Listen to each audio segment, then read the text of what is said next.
Вы откуда?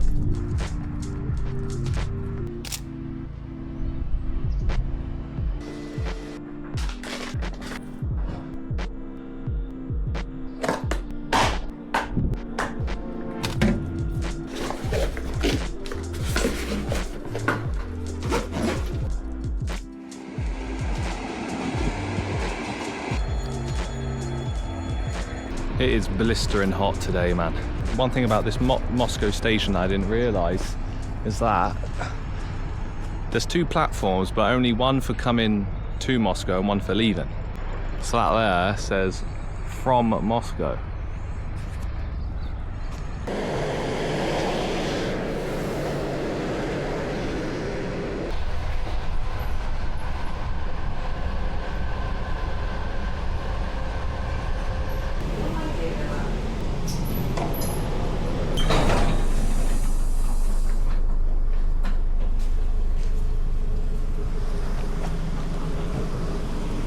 Here we are, Leninskiye. And I guess that's why it's called Leninskiye, it's because of Lenin. That is the first mobility scooter I've seen in Russia. And in England, they're probably the most common thing. But anyway, I just thought that was funny to mention. But this, I wonder what this is. This is quite obviously an old Soviet train station called Leninskiye. And that's obviously not in operation anymore.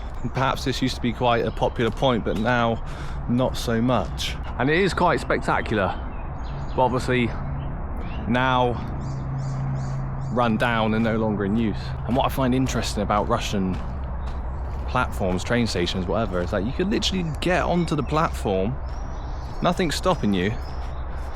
If I wanted to go up there right now, I could. I could run on the train tracks. In England, that would never be the case. We'd try and stop everyone from getting on the tracks. And I feel like in Russia, perhaps they just think, if you're gonna do it, you're gonna do it. Right, our taxi's coming. Our taxi's coming. That was rapid, mate. Здравствуйте. Очень быстро. Здесь был рядышком. Ага. Вы откуда? Я из Англии. Англия? Вы Из Англии, да. да? Да. Я Грузия. Да? Грузия. Отлично. Мы жили в Батуми и в Тбилиси. Тбилиси. А я родом Батуми. Да? Круто. Батуми интересный город. Мини-Дубай. Чуть-чуть, да? Да, чуть-чуть. Еще 10 лет и будет Дубай. Да? И еще 10 лет. Конечно, да. Все, порядок. Да. Русский язык учишь ты? Да, я... Интернет или так? В жизни? Интернет, да, и приложение. Бусу, вы знаете это приложение, Бусу. Да. We're now in Gorki Leninski, and how peaceful is this area? You can hear the birds chirping, and in the distance you can hear children playing in the background.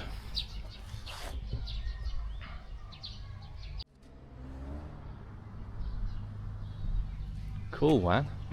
Let's check out what's inside this Russian product shop. I need a water.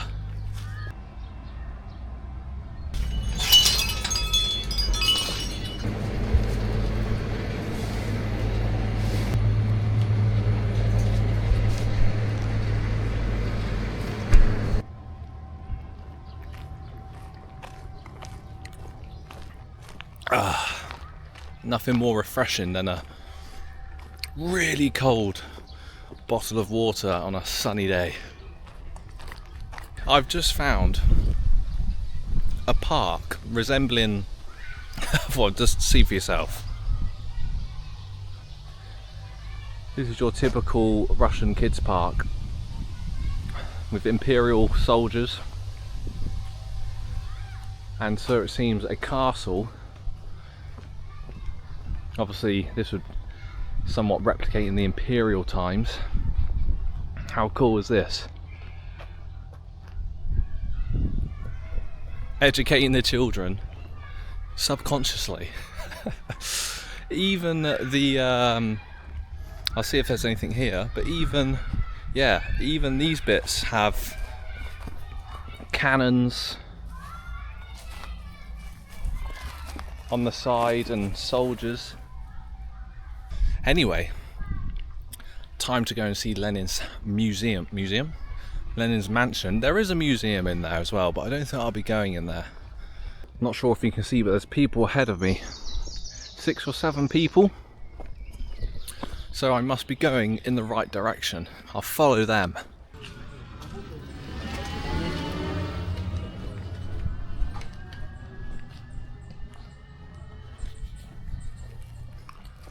I've just entered the gates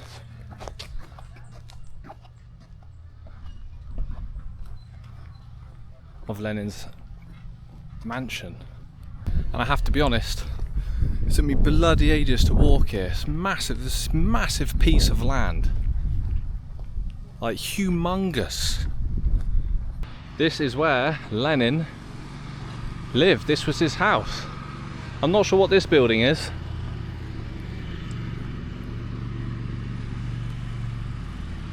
But can you imagine driving your car up here? Beautiful trees. Look at this.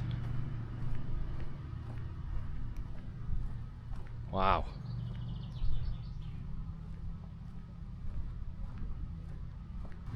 Just look at this place now. Beautiful. That's his house there. I wonder what these 2 buildings are for. Obviously these are acting as ticket offices to go inside his house, but I wonder what they used to be for. Possibly, my guess is for peasants. But this is absolutely beautiful.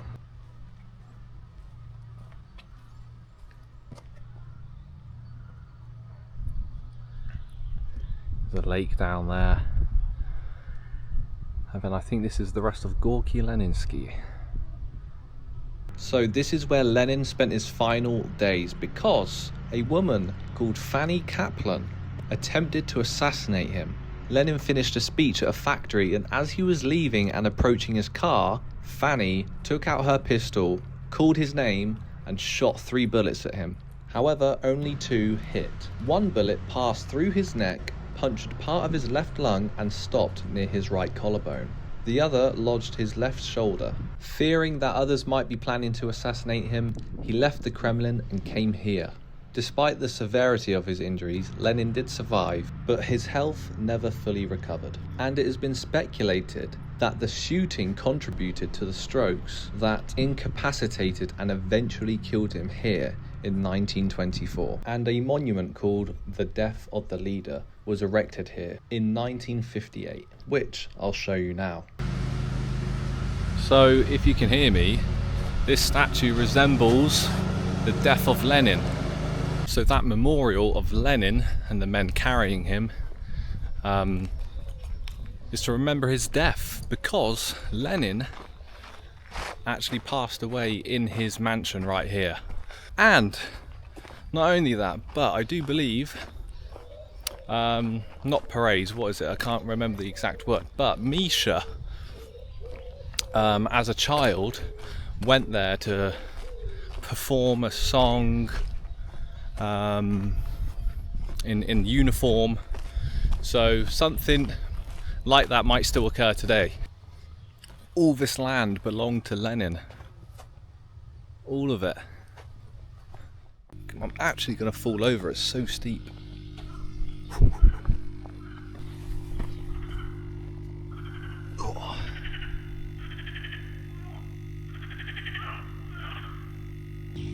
Not many people in the world can say that they ate lunch in Lenin's back garden.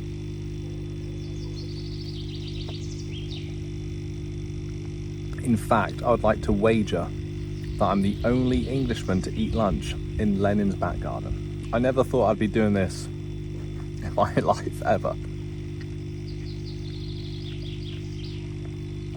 Let alone living in Russia. Honestly, it was all just a dream.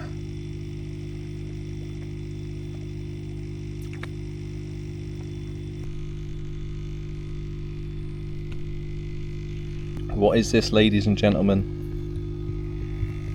This is lactose-free Syrniki, made with love by Katya. The main point of coming here is just for the surrealness, if that's a word, that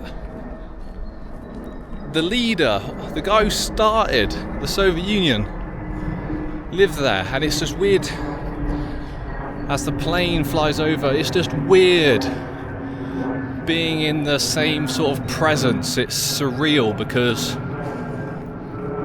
I don't know, it's history, right? And you're standing in the exact same spot as that person did, and they're sort of, you know, they're a massive part in history, and it's sort of like, wow, I'm standing in the exact same spot as this guy. He lived here.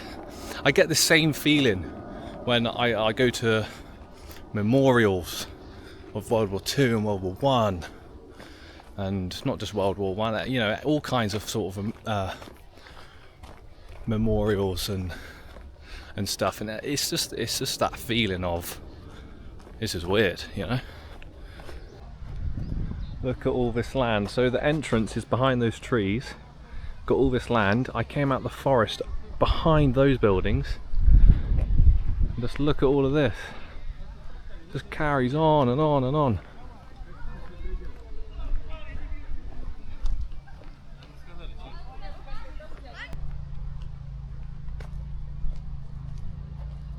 Lenin. As I'm making my way out this park, all these monuments, all of Lenin.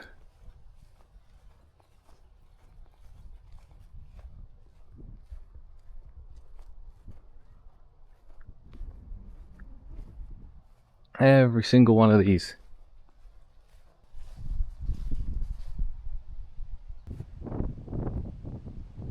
Russian people, I need an answer, because I just don't quite understand why there's, well, I see one Stalin statue right now, but I just don't quite understand the absence of Stalin, if that makes sense. Like, I see multitudes of Lenin statues,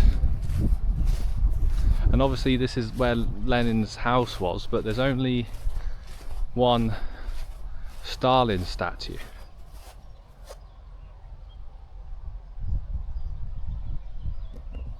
Why is that? Because even in Stalingrad I saw more Lenin statues than Stalin, and that's technically his city. I just don't understand that aspect. But I want to know like the consensus, the general consensus. I think this is actually the entrance I was supposed to come through. I've got the same taxi driver as I met this morning.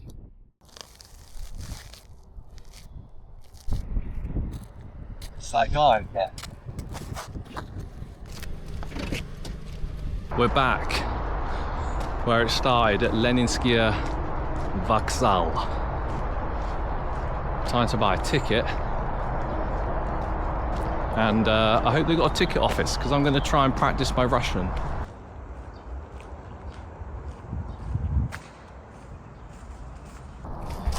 Unfortunately, there was no ticket office at this train station.